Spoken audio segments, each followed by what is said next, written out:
صلی اللہ تعالی علی حبیبہ محمد وآلہ وصحبہ وسلم۔ سلسلہ عظیمیہ کے زیر اہتمام تیسری آن لائن روحانی کلاس کے سب شرکاء کو السلام علیکم ورحمۃ اللہ وبرکاتہ۔ آپ سب شرکاء کے لیے سلسلہ عظیمیہ کے مرشد حضرت خواجہ شمس الدین عظیمی صاحب کی جانب سے سلام اور بابا جان کی طرف سے آپ سب کے لیے بہت دعائیں۔ ابھی آپ نے ابا جی کا ایک ریکارڈڈ خطاب سنا۔ اس خطاب میں بابا جان نے ہماری توجہ اس طرف دلائی ہے کہ انسان کی زندگی کا بحیثیت انسان ہماری زندگی کا مقصد کیا ہے، اور انسان میں اور حیوانات میں کئی تقاضے، کئی نظام مشترک ہونے کے باوجود خود انسان کی تخصیص یا انسان کی اہمیت یا انسان کی خصوصیت کیا ہے۔ بابا جان نے فرمایا ہے کہ زندگی گزارنے کے لیے جس طرح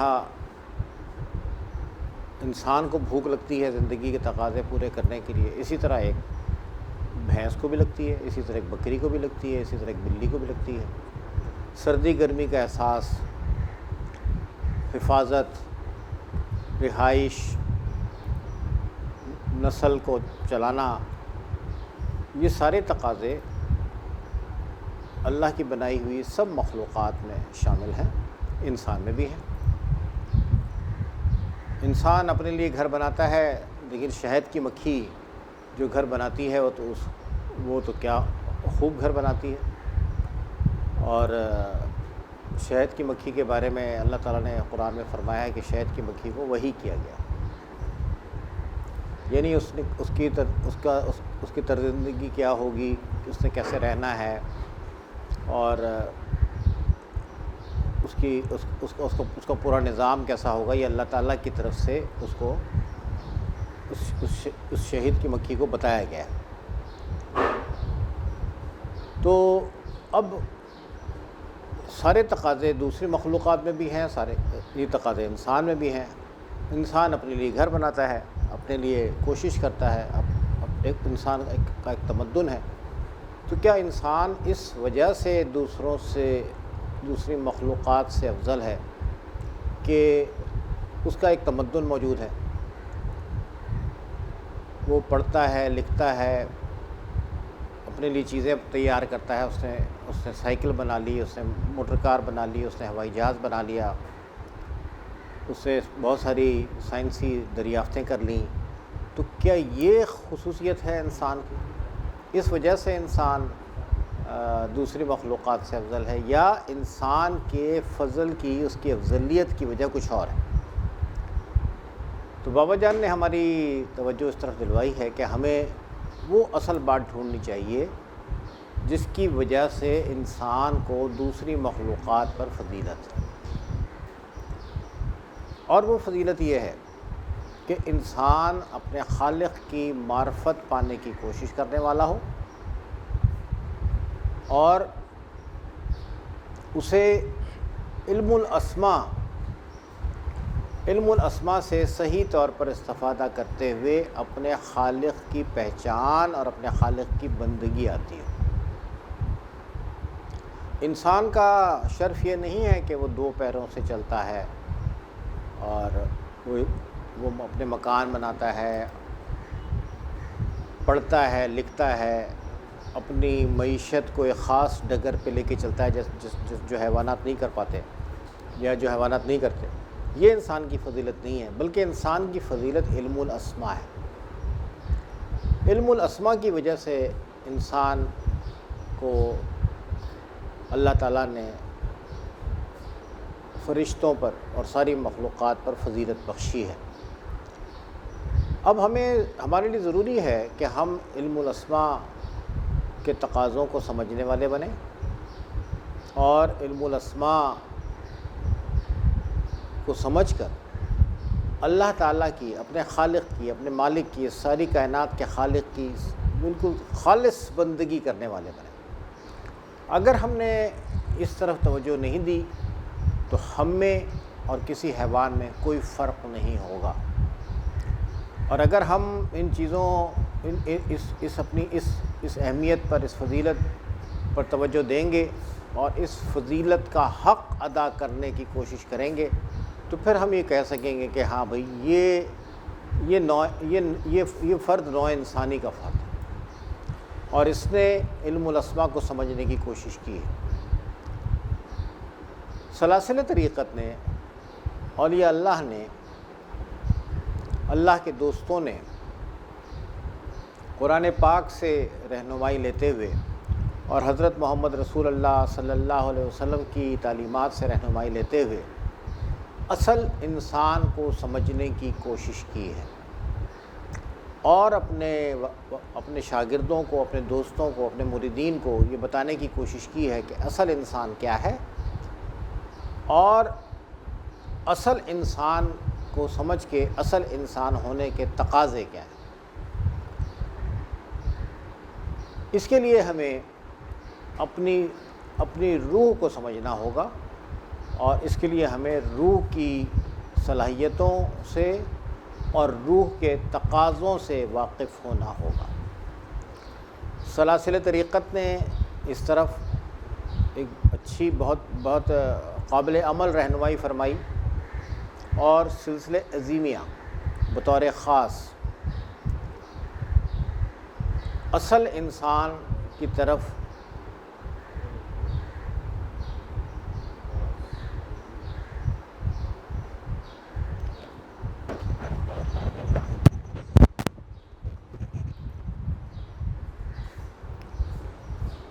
کہاں سے آواز غائب ہوئی؟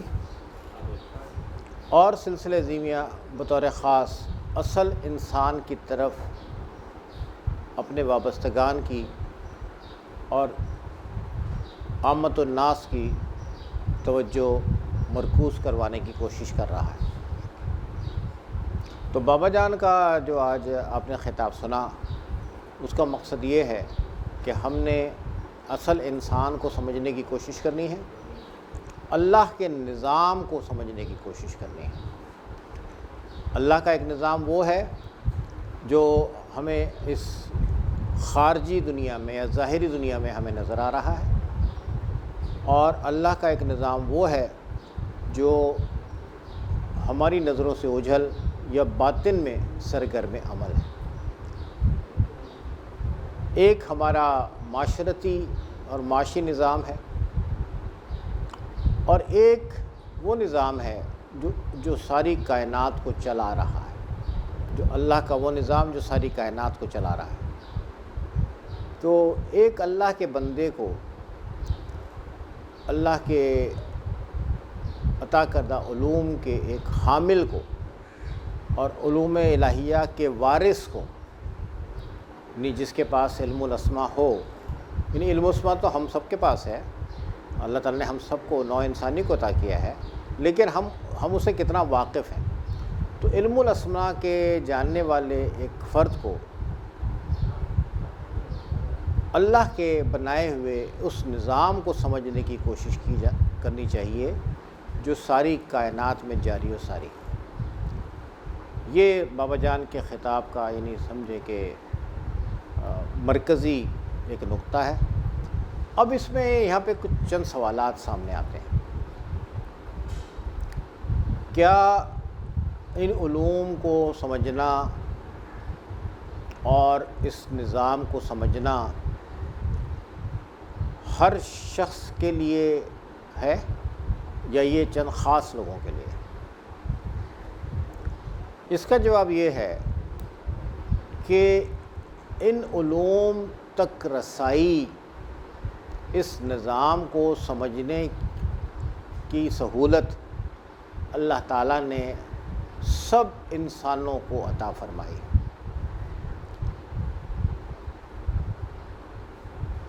جو لوگ کوشش کریں گے، جو لوگ ان علوم کو سمجھنا چاہیں گے، جو لوگ ان نظاموں کو سمجھنا چاہیں گے، ان کے لیے اللہ تعالیٰ راہیں کھول دے گا۔ اور یہ ایک ایسی بات ہے جو دنیا کے علوم میں بھی ہم دیکھتے ہیں کہ ہے۔ دیکھیے، علم حاصل کرنا ہر شخص کے لیے عام ہے۔ کوئی شخص اسکول جاتا ہے، میٹرک کے بعد اسکول چھوڑ دیتا ہے۔ کوئی شخص پڑھتا ہے، ہائی اسکول کے بعد اسکول چھوڑ دیتا ہے۔ کوئی شخص تعلیم جاری رکھتا ہے، وہ میڈیکل کالج میں چلا جاتا ہے، کوئی انجینئرنگ کالج میں چلا جاتا ہے، کوئی بزنس پڑھنے لگتا ہے، کوئی اور سبجیکٹ پڑھنے لگتا ہے، کوئی لاء پڑھنے لگتا ہے، کوئی کسی اور سبجیکٹ میں چلا جاتا ہے۔ تو وہ اس سبجیکٹ کا ایک طرح سے عالم بننا شروع ہو جاتا ہے۔ اب میٹرک تک سب ایک ساتھ پڑھتے تھے، انٹر تک تقریباً کافی لوگ ایک ساتھ پڑھتے تھے، لیکن پھر اپنی اپنی لائنوں کے لوگ ماہر یا کہنا چاہیے اسپیشلائز بننا شروع ہو گئے۔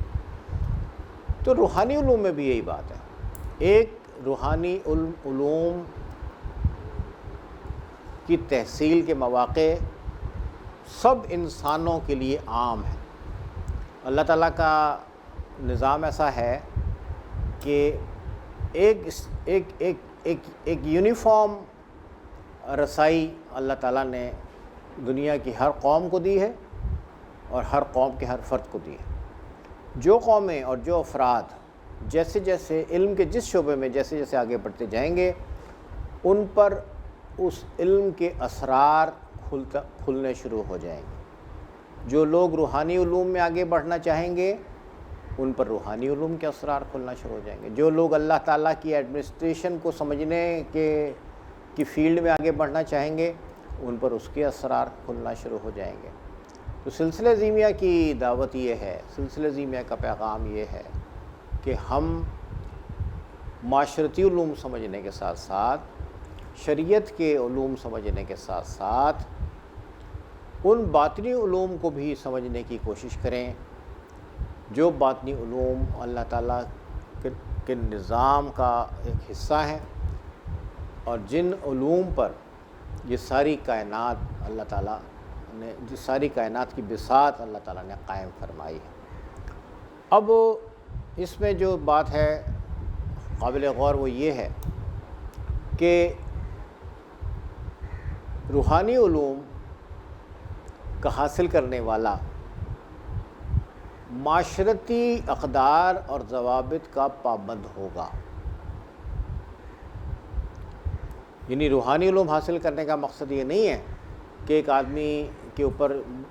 آدمی معاشرتی اقدار سے آزاد ہو جائے گا، یا اس کے اوپر کسی ملک کا قانون نافذ نہیں ہوگا، بالکل ہوگا۔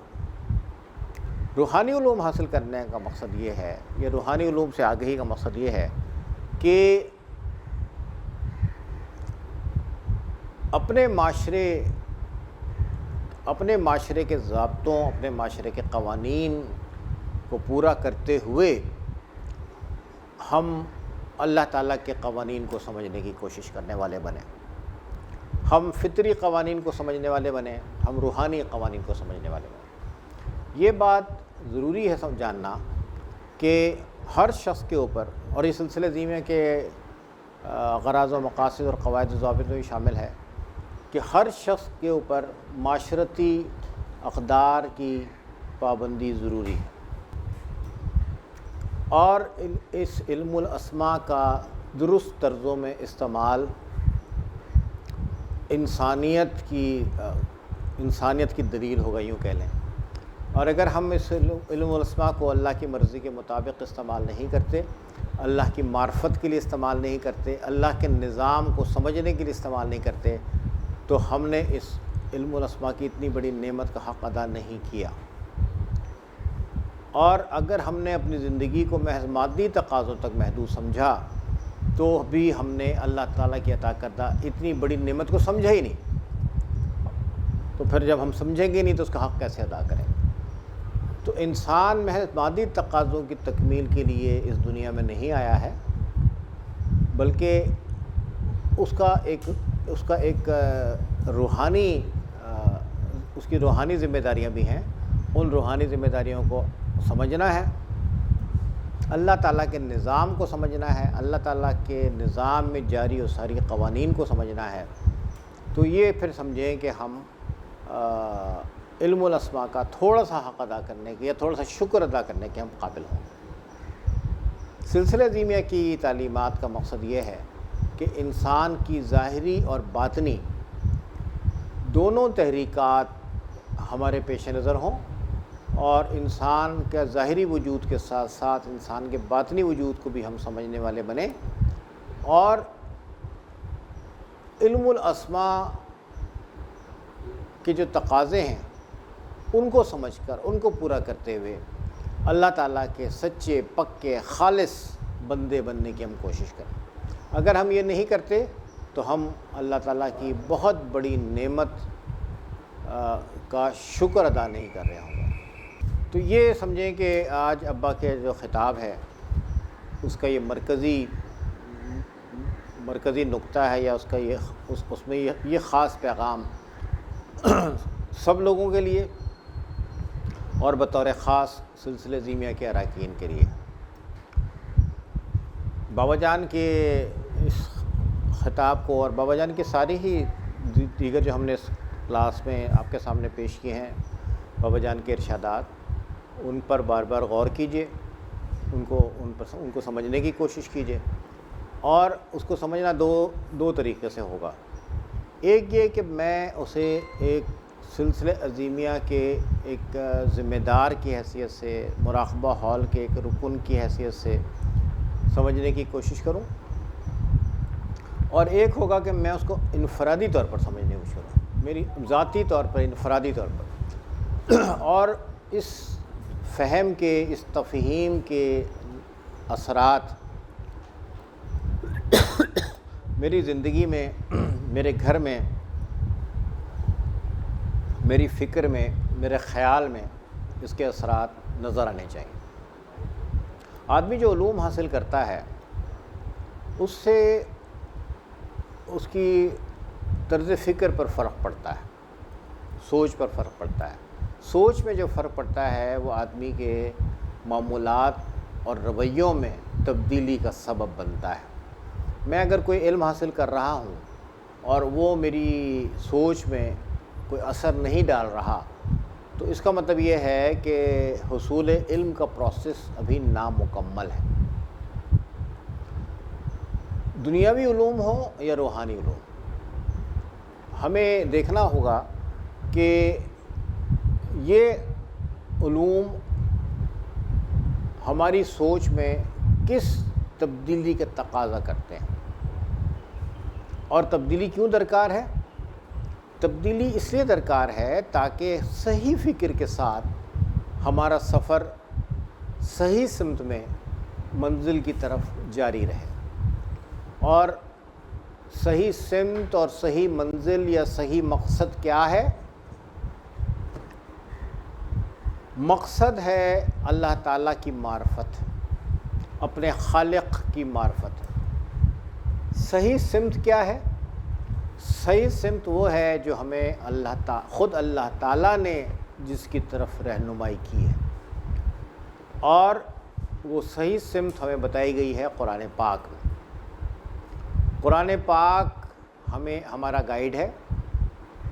قرآن پاک وہ کتاب ہے جس میں اللہ تعالیٰ نے اپنے علوم بیان فرمائے ہیں اور ہمیں صراط مستقیم کی طرف ہماری رہنمائی فرمائی ہے، اور اس طرف سفر میں رہنمائی کے لیے حضرت محمد رسول اللہ صلی اللہ علیہ وسلم کی ہستی، حضرت محمد رسول اللہ صلی اللہ علیہ وسلم کی تعلیمات، حضرت محمد رسول اللہ صلی اللہ علیہ وسلم کی سنت مبارکہ، یہ ہمارے لیے ایک عملی گائیڈ ہے۔ تو اب یہ بات بنی کہ ہمارا جو مقصد ہے وہ ہے اللہ تعالیٰ کی معرفت، اور ہماری جو سمت ہے اس کا تعین ہوگا قرآن پاک سے اور رسول اللہ صلی اللہ علیہ وسلم کی جانب سے ملنے والی رہنمائی سے، یعنی اسوہ حسنہ سے۔ اور اس میں ہمارے جو شریک سفر، اس دوران سفر جو ہمارے اساتذہ ہیں وہ ہمارے لیے تعلیم کا اور تفہیم کا ذریعہ بنیں گے، یعنی اولیاء اللہ اور صوفیاء کرام۔ بنیادی بات یہ ہے کہ ہمیں یہ بات پیش نظر رکھنی ہے کہ اللہ تعالیٰ نے آدم کو اور نوع آدم کو علم الاسماء عطا فرمایا ہے۔ علم الاسماء کو سمجھنا ہے اور علم الاسماء کا حامل ہونے کے تقاضے کیا ہیں اس بات کو سمجھنا ہے، اور ان تقاضوں کو پورا کرنے کے لیے خود کو تیار کرنا ہے۔ اب ان تقاضوں کو پورا کرنے کے لیے خود کو تیار کیسے کریں گے؟ اس کے لیے سلاسل طریقت ایک درسگاہ ہے، سلسلہ عظیمیہ ایک درسگاہ ہے۔ سلسلہ عظیمیہ اور سلاسل طریقت ایسی درسگاہیں ہیں جہاں تعلیم کا بھی اہتمام ہے اور جہاں تربیت کا بھی اہتمام ہے، یا اس ترتیب کو اس طرح سے لے لیجئے کہ جہاں تربیت کا بھی اہتمام ہے اور تعلیم کا بھی اہتمام ہے، اور اس تربیت اور تعلیم کے اثرات میری فکر پہ نظر آنے چاہیے، میری سوچ پہ نظر آنے چاہیے، میرے رویوں میں نظر آنے چاہیے، میرے معاملات میں نظر آنے چاہیے۔ اور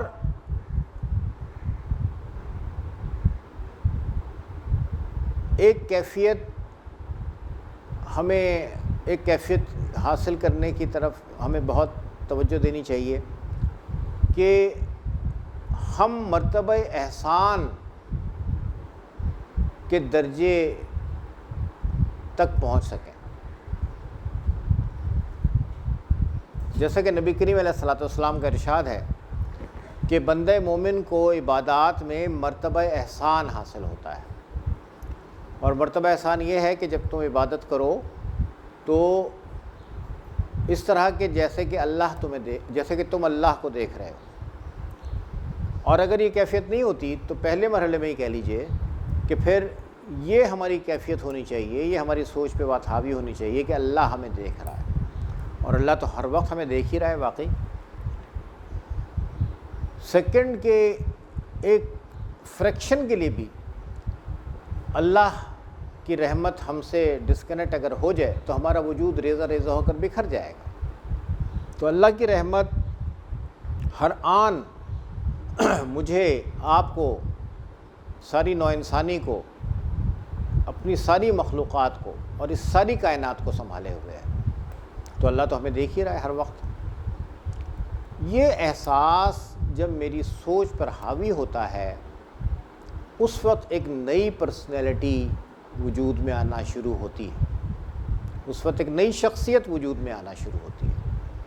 سلسلہ عظیمیہ کا مقصد یہ ہے کہ اپنے سالکین کو، اپنے وابستگان کو، اپنے دوستوں کو، اپنے شاگردوں کو، اپنے مریدوں کو یہ سمجھایا جائے کہ مرتبہ احسان کی طرف ہمارا سفر کس طرح طے ہوگا، کیسے شروع ہوگا۔ ہمارے مرشد چاہتے ہیں کہ ہم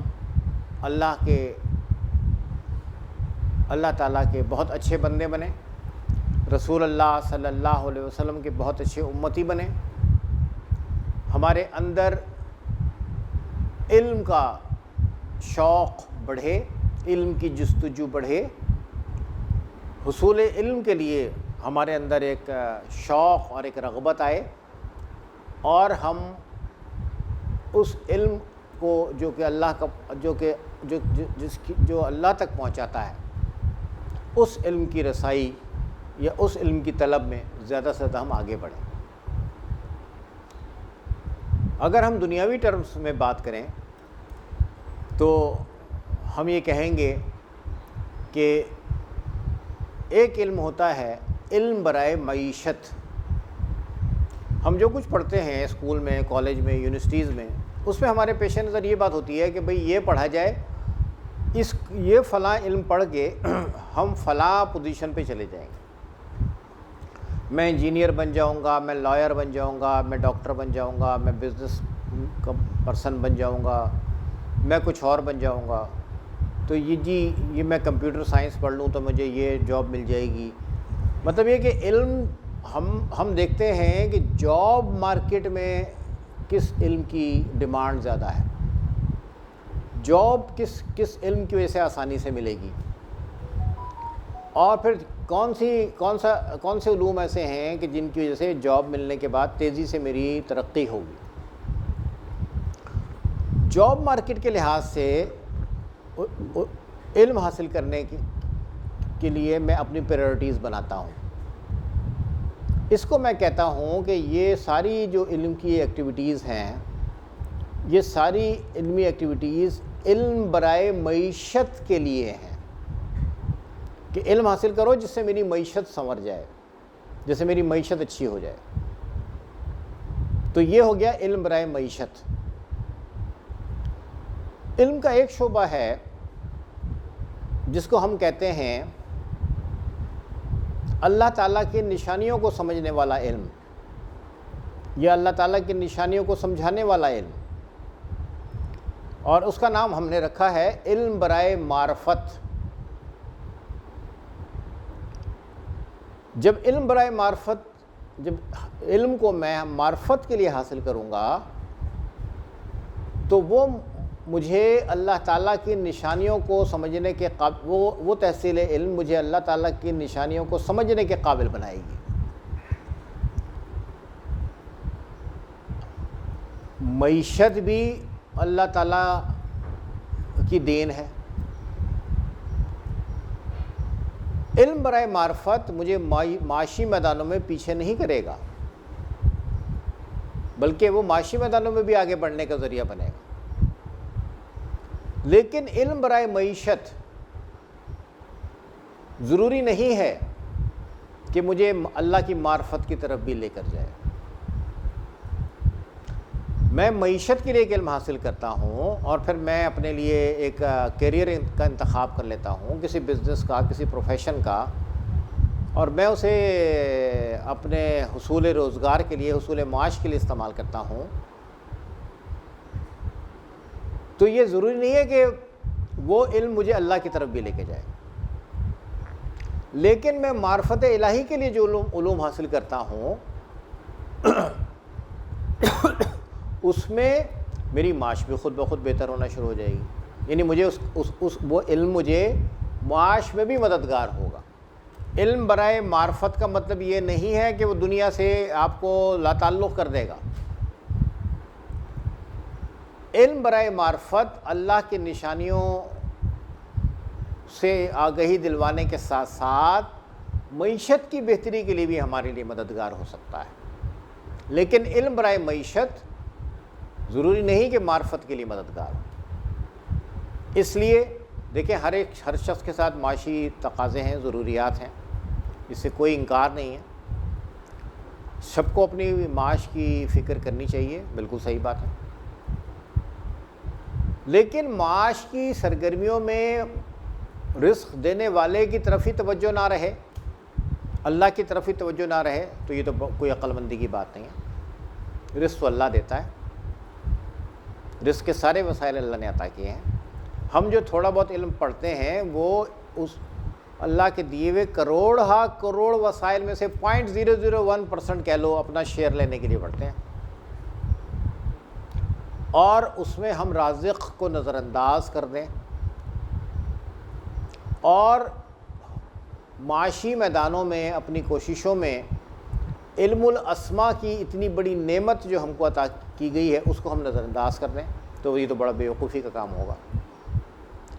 تو سلسلہ عظیمیہ اپنے وابستگان کو یہ باور کرانا چاہتا ہے، انہیں یہ سمجھانا چاہتا ہے، ان کو یہ بات ذہن نشین کرانا چاہتا ہے کہ اللہ تعالیٰ کی معرفت پانے کی کوشش کرتے رہو، اس کو ٹاپ پریورٹی دو. معیشت میں بھی اس سے فائدہ ملے گا، لیکن صرف علم برائے معیشت میں ضروری نہیں ہے کہ انسان اللہ کی معرفت کی طرف بھی سفر کر رہا ہو. یہ بابا جان کے خطاب کا سمجھو کہ یہ حاصل تفکر ہے. آج کے جو بابا جان کا خطاب ہے اس پہ آپ بھی غور کیجئے، اور جو نکات، اس کی تفہیم کے جو نکات میں نے آپ کے سامنے عرض کیے ہیں، ان پہ مزید غور کیجیے۔ اگر آپ سمجھتے ہیں کہ مجھے آپ سمجھتے ہیں کہ مجھے اس میں کچھ اور بھی بات بھی کرنی چاہیے تھی، تو کائنڈلی آپ مجھے بتائیے گا۔ آپ چاہیں تو آج بتا دیجیے گا، چاہیں تو آپ مجھے بعد میں ہمیں اطلاع دے دیجیے گا۔ بنیادی بات یہ ہے کہ انسان علم الاسماء کا حامل ہے، اور اسے اس اتنے بڑی نعمت کو ہمیشہ پیش نظر رکھنا ہے اور اس نعمت کا شکر گزار بننے کی کوشش کرنا ہے۔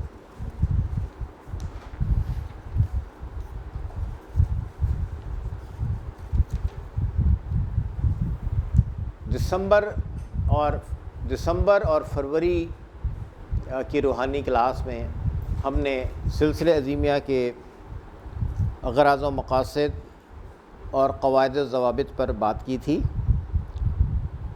دسمبر کی کلاس میں ہم نے غرض و مقاصد پہ بات کی تھی، اور فروری کی کلاس میں ہم نے سلسلہ عظیمیہ کے قواعد و ضوابط میں سے پہلا اور دوسرا، ہر حال اور ہر قال میں اپنا روحانی تشخص برقرار رکھیں، پہلا، اور دوسرا چھوٹے اور بڑے کا امتیاز کیے بغیر سلام میں پہل کریں، اس پہ بات کی تھی۔ آج ہم اس کے مزید چند نکات پر بات کرتے ہیں۔ سلسلہ عظیمیہ کے قواعد و ضوابط میں تیسرا نقطہ ہے اللہ کی مخلوق کو دوست رکھیں۔ اللہ کی مخلوق کو دوست رکھنے کا مطلب کیا ہے؟ دیکھیں، دوست کیا ہوتا ہے؟ دوست اپنے دوست کا خیر خواہ ہوتا ہے، اس کا اچھا چاہتا ہے، اس کا بھلا چاہتا ہے۔ دوست کا مددگار ہوتا ہے۔ دوست اپنے دوست کے لیے آسانیاں چاہتا ہے۔ دوست اپنے دوست کے لیے مشکلات نہیں چاہتا۔ اگر دوست کو کوئی مشکل ہو تو دوسرے دوست کو اس سے تشویش ہوتی ہے، اور وہ اسے اس مشکل سے نکالنے کے لیے جو کچھ اس سے ہو سکے وہ کرنے کی کوشش کرتا ہے۔ اچھے دوست کی تو یہ پہچان ہے۔ دوست اپنے دوست کی صحبت میں خوش رہتا ہے۔ آپ نے دیکھا ہوگا کہ بہت سارے لوگ دوستوں کے ساتھ بیٹھتے ہیں، بڑے خوش ہوتے ہیں، اور خوب گپ شپ ہو رہی ہوتی ہے، ہنسی مذاق چل رہا ہوتا ہے، قہقہے لگ رہے ہوتے ہیں۔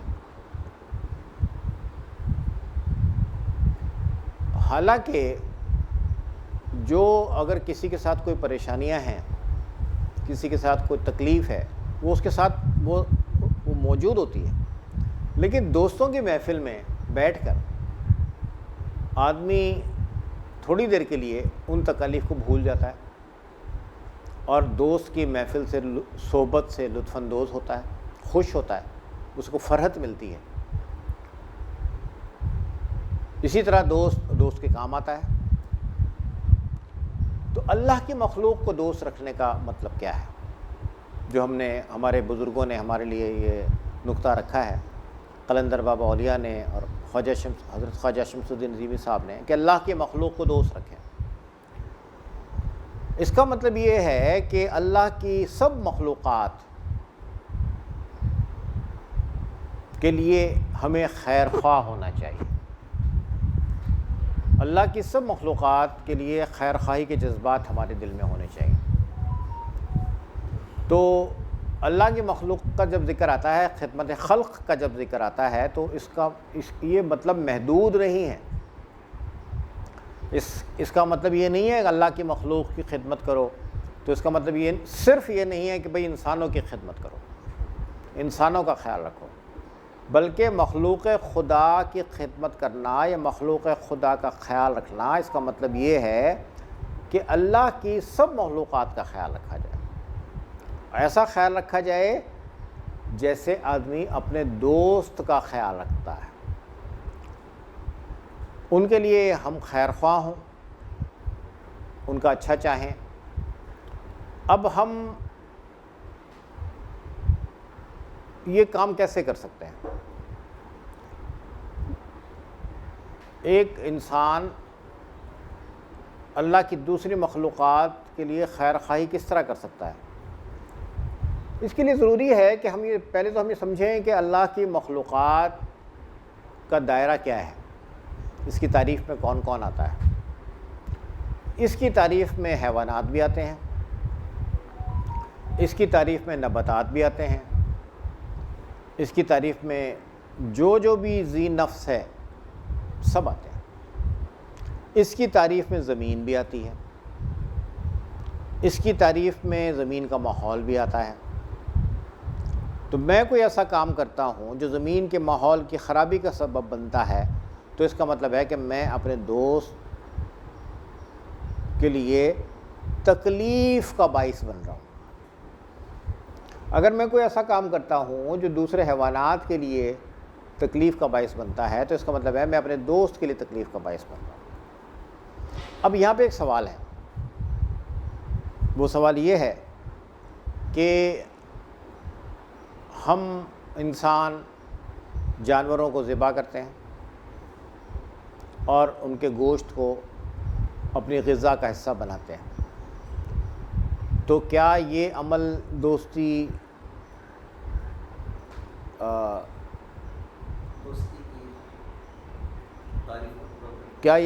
کے خلاف نہیں ہے؟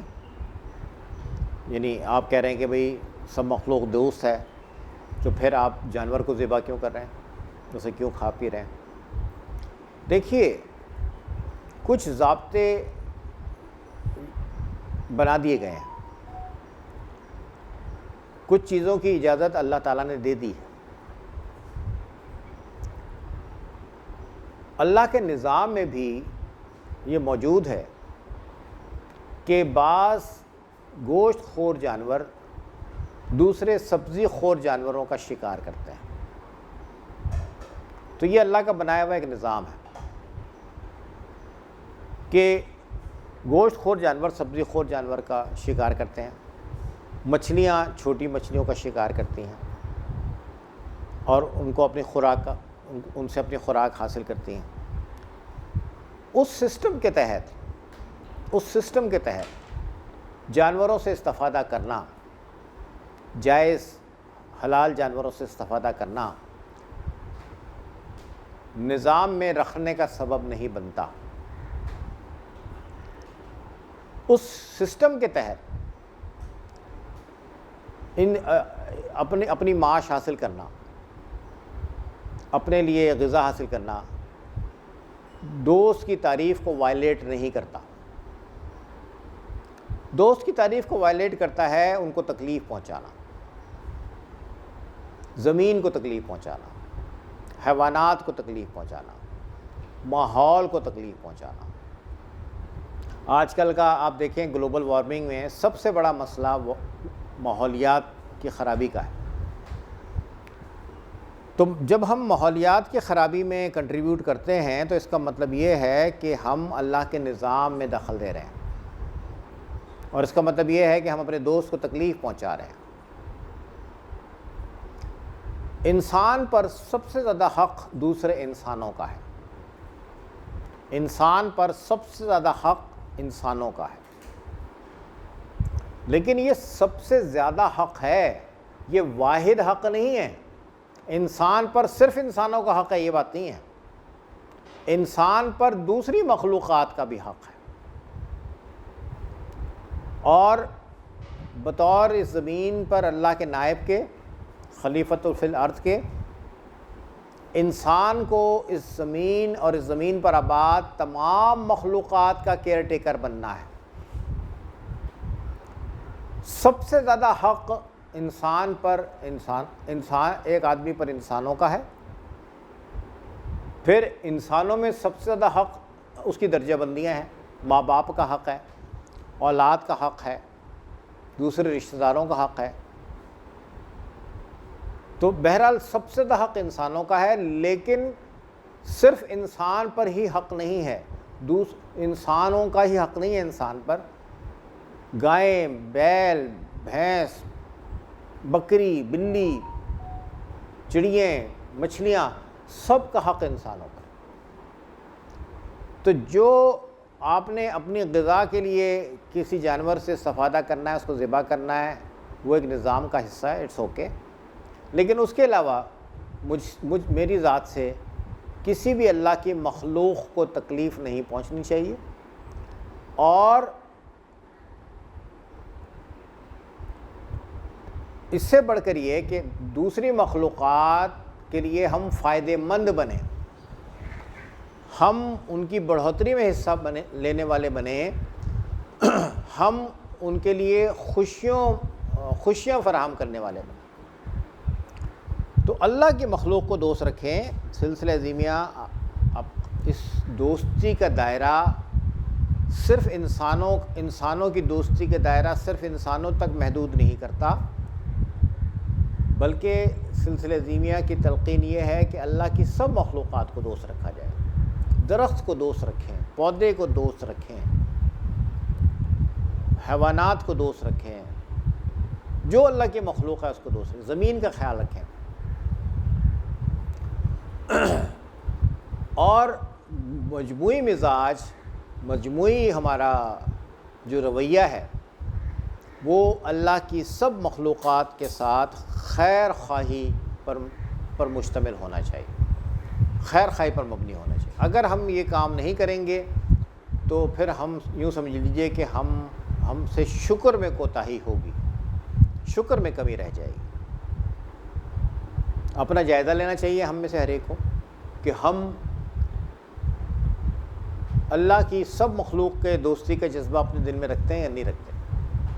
ہر ایک اپنا جائزہ لے لے، دیکھ لے، اور جہاں جہاں ہمیں کریکشن کی ضرورت ہے ہم اپنی کریکشن کی طرف توجہ دیں، اور جہاں جہاں ہم سمجھتے ہیں کہ ماشاءاللہ ہم یہ جذبہ رکھتے ہیں تو پھر ہم اس جذبے کو بڑھانے کی طرف توجہ دیں۔ اللہ کی مخلوق کو دوست رکھیں، یہ ایسا نقطہ ہے جس سے بہت بات کی جا سکتی ہے، اس کے اتنے شعبے بن سکتے ہیں، اس کے اتنے عنوانات، ذیلی عنوانات بن سکتے ہیں، اس سے بہت بات کی جا سکتی ہے۔ مختصراً یہ سمجھ لیجئے کہ سلسلہ اعظمیہ یہ چاہتا ہے کہ اس کے وابستگان اللہ کی سب مخلوقات کے لیے خیر خواہی کا جذبہ رکھنے والے ہوں، دوسری مخلوقات کے لیے مددگار ہوں، دوسری مخلوقات کو تکلیف پہنچانے والے نہ ہوں، دوسری مخلوقات کے لیے آسانیاں فراہم کرنے والے ہوں۔ سلسلہ اعظمیہ کے قواعد و ضوابط کا چوتھا نقطہ ہے سلسلے میں رہ کر آپس میں اختلاف سے گریز کریں۔ دیکھیے، جو اختلاف برائے اختلاف ہوتا ہے وہ نہ افراد کے لیے اچھا ہوتا ہے، نہ جماعتوں کے لیے اچھا ہوتا ہے۔ تنظیمیں، جماعتیں، گروہ، قومیں ایک نظم کے ساتھ، ایک دوسرے کے ساتھ تعاون کے ساتھ، ایک دوسرے کے ساتھ خیر خواہی کے ساتھ مل کر کوششیں کرنے سے آگے بڑھتی ہیں۔ سب کے پیش نظر سلسلہ اعظمیہ کا احترام، سلسلہ اعظمیہ کا تقدس، ایک لحاظ سے کہہ لیں کہ یہ سب کے پیش نظر ہوگا۔ سب یہ کہتے ہوں گے کہ جی ہم سلسلے کا بڑا احترام کرتے ہیں، ہمارے دل میں بڑا احترام ہے۔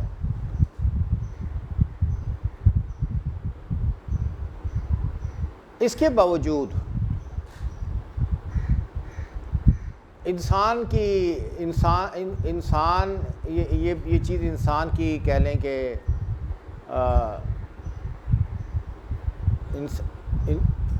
انسان کے اندر کوئی کسی طرح سے یہ موجود ہے کہ ہم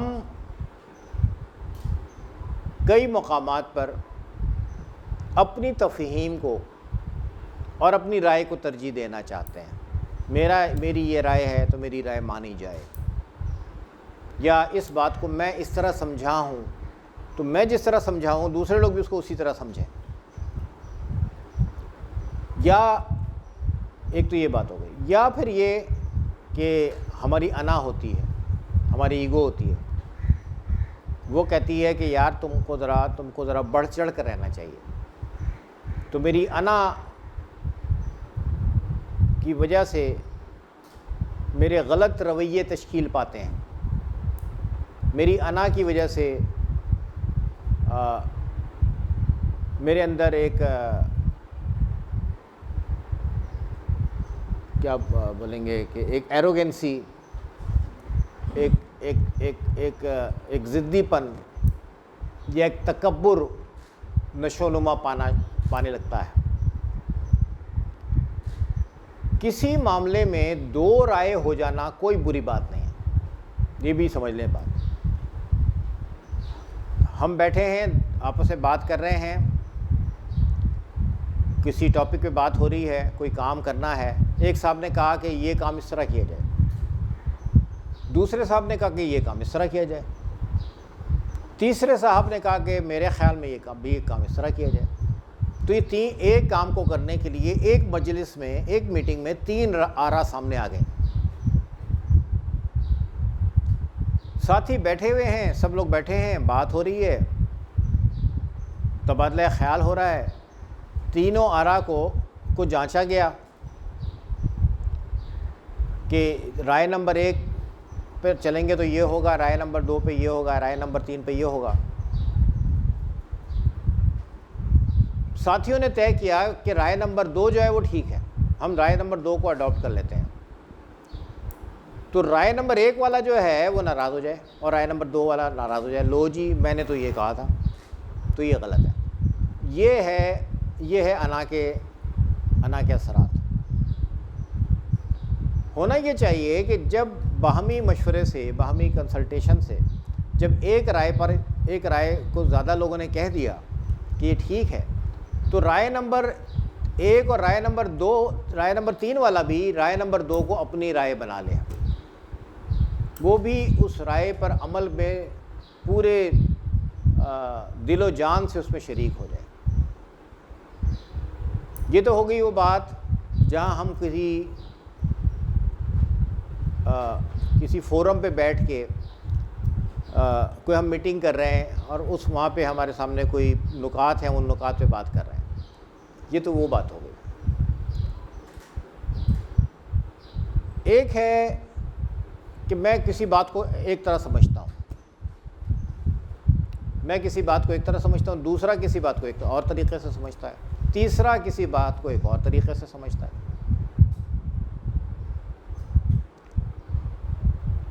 تینوں آرا کو احترام دیا جانا چاہیے.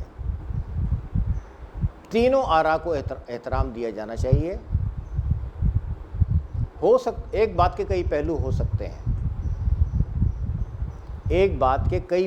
سکتے ہیں، ایک صاحب سے پوچھا گیا کہ شام کے منظر کے بارے میں بتاؤ. تو انہوں نے کہا کہ شام کا منظر بہت اچھا ہوتا ہے، پرندے چہچہا رہے ہوتے ہیں، چڑیاں پرندے اپنے گھونسلوں کو واپس جا رہے ہوتے ہیں، تو بڑا اچھا منظر ہوتا ہے. سورج، دھوپ کی تپش کم ہو چکی ہوتی ہے اور وہ بہت ہی اچھا منظر ہوتا ہے، اور اس کو دیکھنے سے بڑا ایک فرحت کا ایک احساس ہوتا ہے.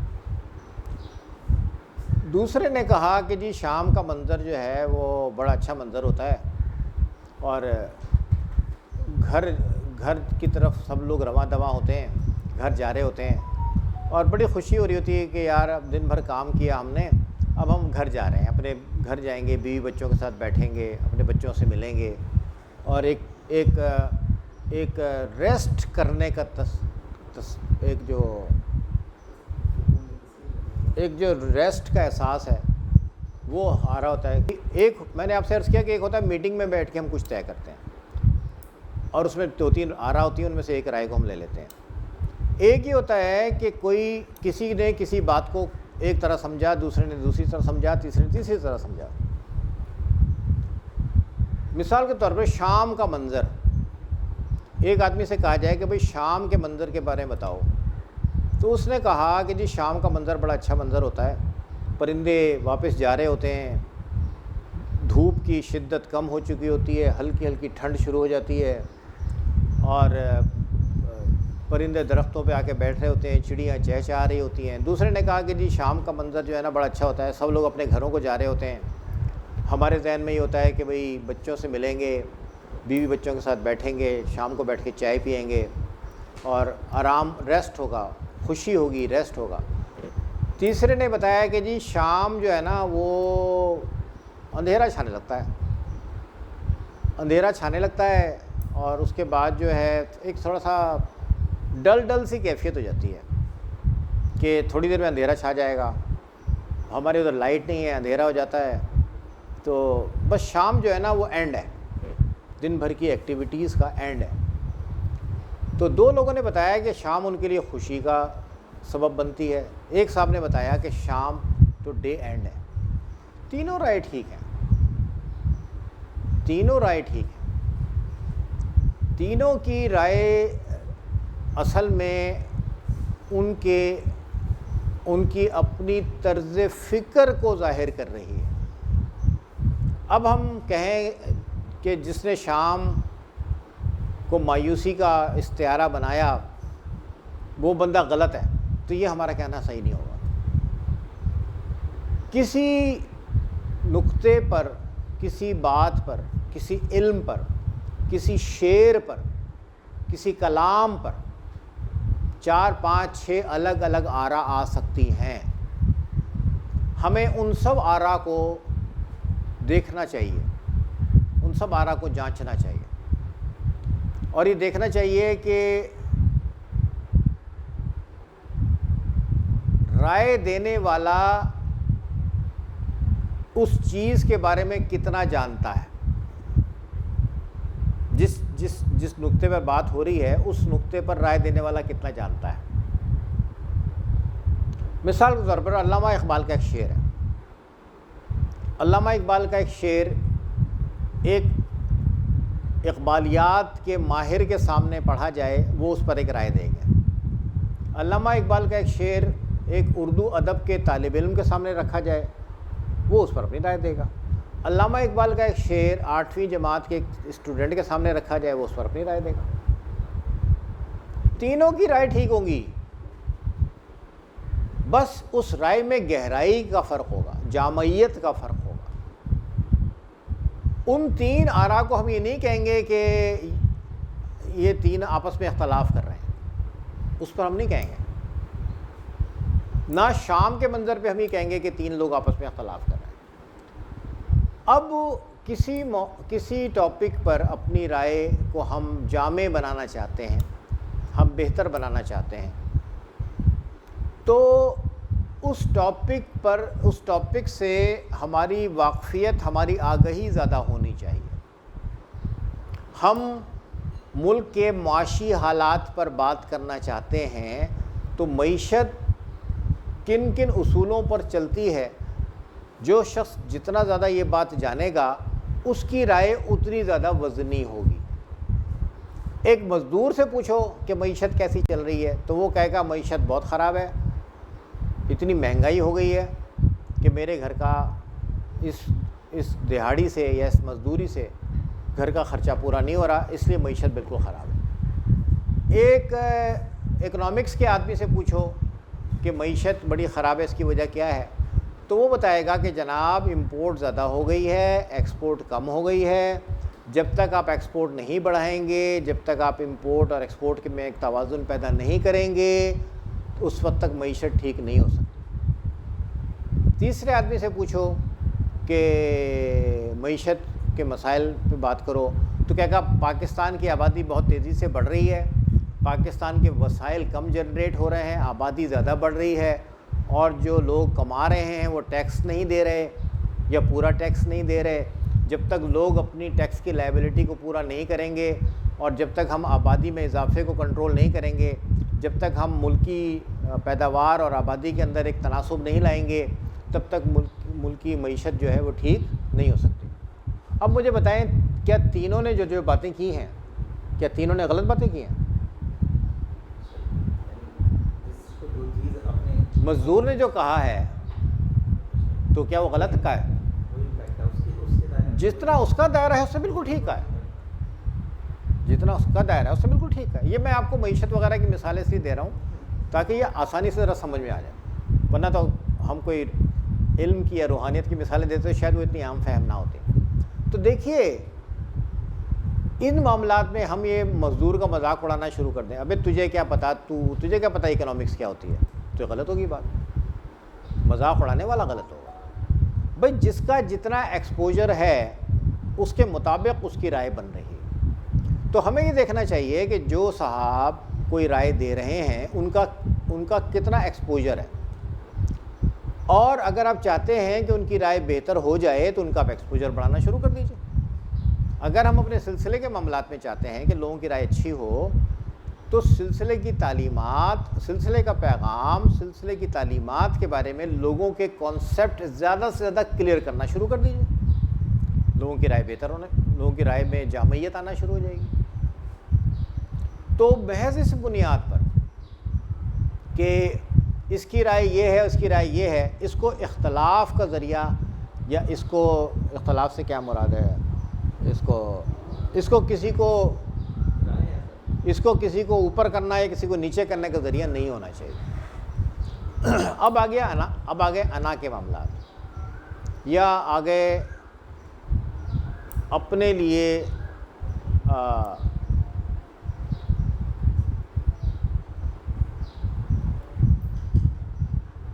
اپنی کہنے سیلف پروجیکشن کہہ لو سیلف پروجیکشن کہہ لو، یا اپنے لیے کچھ بندہ چاہے کہ بھئی میری کوئی پوزیشن ہونی چاہیے، میری کوئی پوزیشن ہونی چاہیے، اس طرح کے معاملات. اور اس کی بنیاد پہ لوگ 2-4 لوگوں کو اکٹھا کرنا شروع کر دیں، اور ایک کوئی وہاں پہ کوئی یہ اچھا ہے اور یہ برا ہے، یہ ایسا ہے اور یہ ویسا ہے، اور دیکھو ہم ٹھیک کہہ رہے ہیں، دوسرا غلط کہہ رہا ہے، اور اس کی بنیاد پہ ایک گروپ بنانا شروع کرتے ہیں. تو یہ ہے ایک مہلک چیز، یہ ہے ایک نقصان دہ ضرر رساں معاملہ، یہ ہے ایک نقصان دہ ضرر رساں طرز عمل. یہ واقعی سلسلے کے لیے نقصان دہ ہوگا. اگر آپ نے کیا، کسی نے بھی کسی بھی ادارے نے، کسی بھی گھرانے نے، کسی بھی بزنس کمیونٹی نے، کسی بھی قوم نے اگر اپنے مرکز کو نظر انداز کرنا شروع کر دیا، مرکز کی اہمیت کم کر دی، تو نہ وہ ادارے کبھی پنپ سکتے ہیں، نہ وہ قومیں کبھی پنپ سکتے ہیں، نہ وہ افراد کبھی پنپ سکتے ہیں. تو اس لیے یہ بات ہمیشہ پیش نظر رکھیے کہ اختلافات کسی نقطے کی تفہیم میں ہونا کوئی حرج کی بات نہیں ہے، اس کو ان اختلافات پہ بات کی جا سکتی ہے. الگ الگ کسی مقصد کے لیے الگ الگ رائے دینا یہ کوئی نقصان دہ اختلاف نہیں ہے. ایک بات کی الگ الگ تفہیم ہونا یہ کوئی نقصان دہ چیز نہیں ہے. لیکن اپنے آپ کو اپنی کسی ہرس میں اور اپنی کسی لالچ میں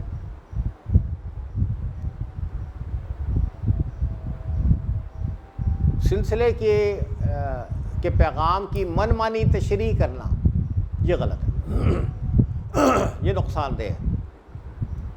اگر کوئی مرکز اس نقصان پر قابو نہ پا سکے تو مرکز خود نقصان اٹھائے گا، اور جو لوگ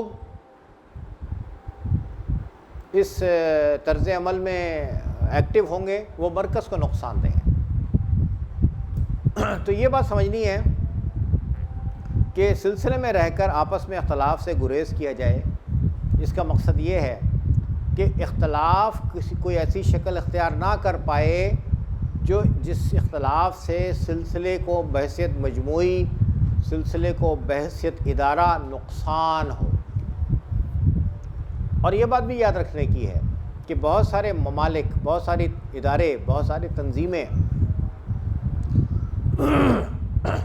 باہر کے دشمنوں سے تباہ نہیں ہوئے، اندر کے اختلافات سے تباہ ہوئے ہیں.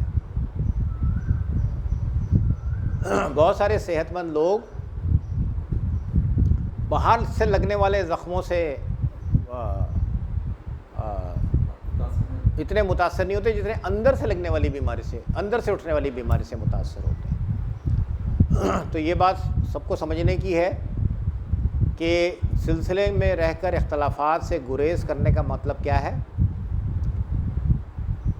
کون سی بات صحت مند اختلاف میں آتی ہے، کون سی بات نقصان دہ اختلافات میں آتی ہے۔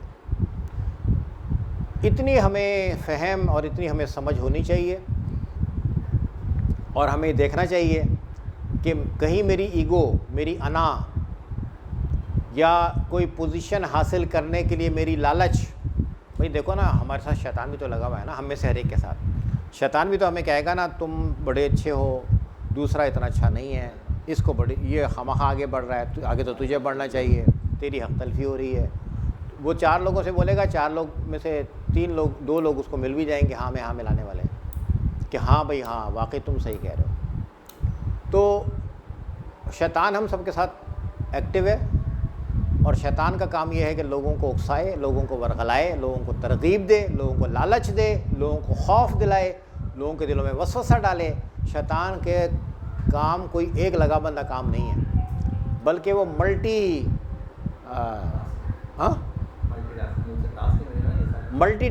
ڈائریکشنل ہے، وہ کئی طریقے سے کام کر سکتا ہے۔ تو سلسلے میں رہ کر آپس میں اختلافات سے گریز کیا جائے، اس کا مطلب یہ ہے کہ میری کوئی بات سلسلے کے لیے نقصان دہ نہ بنے، مجھے کسی اور میں سلسلے کا ایک رکن، سلسلے کا ایک خادم، سلسلے کا ایک خدمتگار، سلسلے کا ایک کارندہ بن کے رہنے میں خوشی محسوس کروں۔ مجھے کوئی ڈیوٹی دی جائے تو میری لیے عزت افزائی، مجھے کوئی کام ملے تو میرے لیے عزت افزائی، لیکن میں اس کام کو خود اپنی پروموشن کے لیے استعمال کرنا شروع کر دوں اور دوسرے کو نیچے گرانے کے لیے استعمال کرنا شروع کر دوں، تو اس سے یہ چیز دنیا داری کے اداروں میں چلے تو چلے، یہ چیز روحانی اداروں میں نہیں چلتی۔ روحانی اداروں کے لیے یہ چیز سخت نقصان دہ اور سخت مضر اور سخت مہلک ہے۔ اللہ تعالی ہم سب کو اپنے نفس کے شر سے محفوظ رکھے، نفس کے غلبے سے ہماری حفاظت ہو، اور ہم سب صحیح معنوں میں روحانی درسگاہ کے شاگرد بنیں، جس روحانی درسگاہ کا مقصد علم الاسماء کو سمجھنا اور اللہ تعالیٰ کی معرفت پانا اور اللہ تعالیٰ کا سچا پکا خالص بندہ بننا، اور حضرت محمد رسول اللہ صلی اللہ علیہ وسلم کا ایک بہت اچھا امتی بننا ہے۔ بہت بہت شکریہ، تھینک یو ویری مچ۔